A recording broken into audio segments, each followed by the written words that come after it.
Baik Bu ya, selanjutnya pertanyaan menindaklanjuti himbauan Dinas Kesehatan Bu ya, agar senantiasa berlaku bersih. Maka dari hal ini hand sanitizer ataupun antiseptik banyak digunakan untuk membunuh kuman-kuman di tangan sehingga tidak mudah terkena virus COVID-19 Bu ya. Sedangkan diketahui bahwasanya hand sanitizer itu komposisinya 70% alkohol Bu ya. Dan yang ingin kami tanyakan Bu ya, bagaimana hukum menggunakan hand sanitizer tersebut Bu ya? Hand sanitizer tersebut ya. Baik, bismillah. Itu termasuk dalam irama tadi pertanyaan-pertanyaan yang lainnya, dalam irama usaha menjauh dari penyakit, menghindar dari penyakit. Itu sah-sah saja yang demikian itu.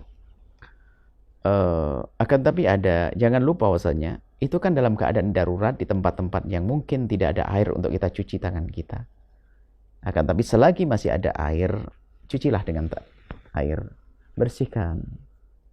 Dan umat Nabi Muhammad insya Allah aman, ya, tidak kurang 5 kali sehari mencuci tangannya dalam berwudu. Cuci tangan, dan perbanyaklah untuk berwudu, karena itu pasti akan mencuci tangan. Baik, kemudian memang ada saat-saat tidak ada air untuk mencuci tangan kita, tidak ada sabun dan sebagainya, maka dihadirkanlah antiseptik ini. Maka Anda gunakan itu semuanya. Tapi pun ini petunjuk para dokter juga nggak boleh berlebihan. Kalau berlebihan juga tidak baik. Karena di dalam diri kita ada sesuatu yang tidak terlihat, apakah itu namanya mikroba atau yang lainnya, itu yang akan menolak mikroba baik dan mikroba baik, bahasanya gitu. Mikroba yang bermanfaat tidak bermanfaat. Tapi kalau sering kita pakai itu terus juga bukan sesuatu yang sehat. Seperti sabun pembersih, sabun antiseptik untuk kulit nggak bagus juga dipakai setiap saat. Bisa kering kulitnya dan seterusnya. Artinya yang wajar saja dalam keadaan-keadaan tertentu. Kemudian urusan alkoholnya lah, ini bicara masalah najis ya. Najisnya alkohol. Alkohol yang ada di dalam minuman keras. Kita bicara alkohol yang ada di minuman keras dulu. Minuman keras disebutkan bahwasanya khamr itu adalah najis. Menurut 4 madhab, najisnya adalah najis hissi wa ma'nawi.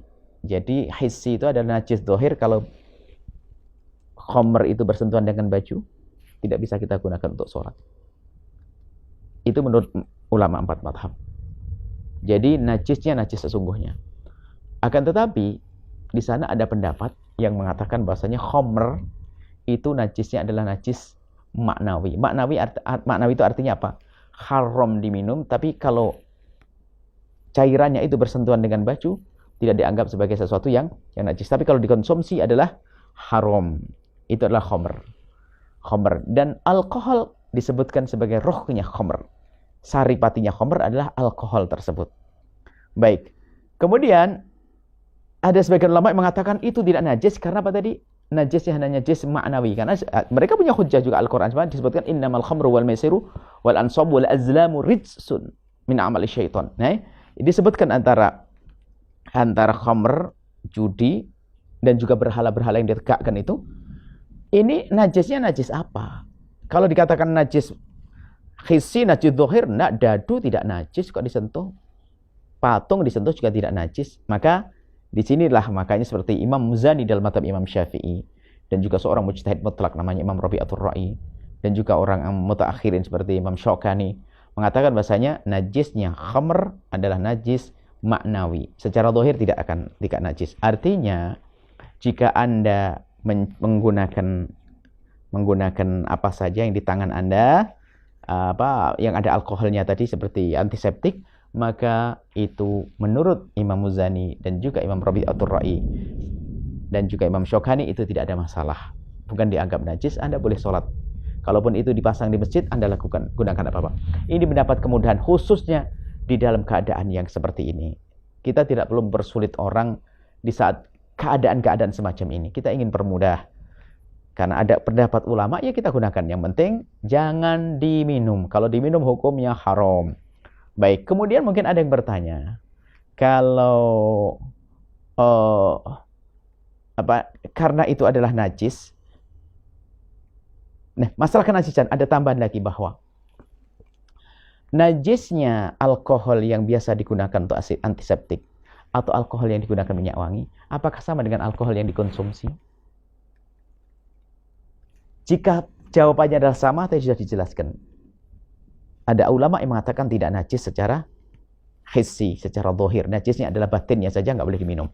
Tapi ada sebagian yang menjelaskan bahwasanya alkohol itu nama kimianya berbeda-beda.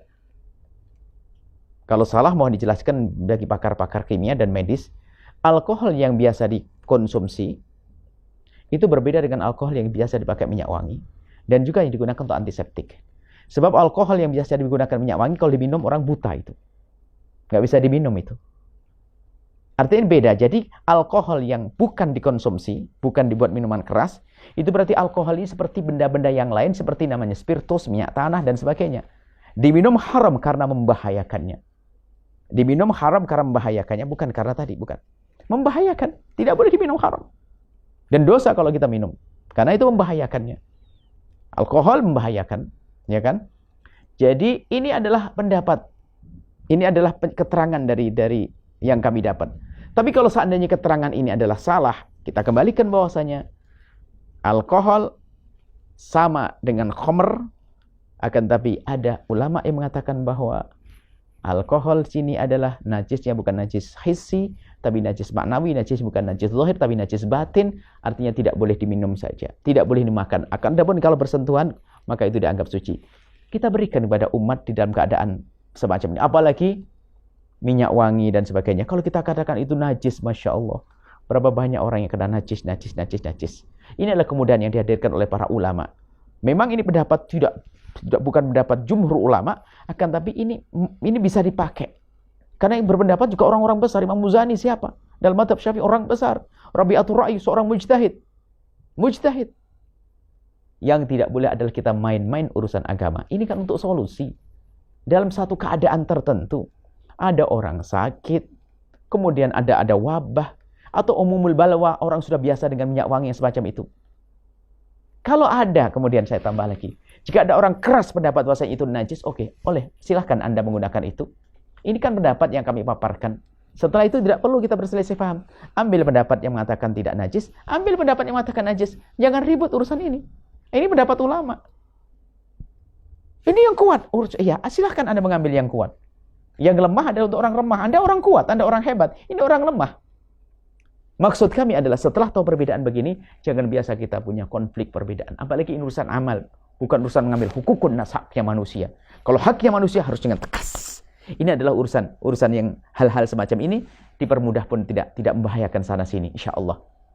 Semoga Allah menjauhkan kita dari percekcokan, menjauhkan kita dari perselisihan, dan menjauhkan kita dari pertikaian. Wallahu a'lam bishawab.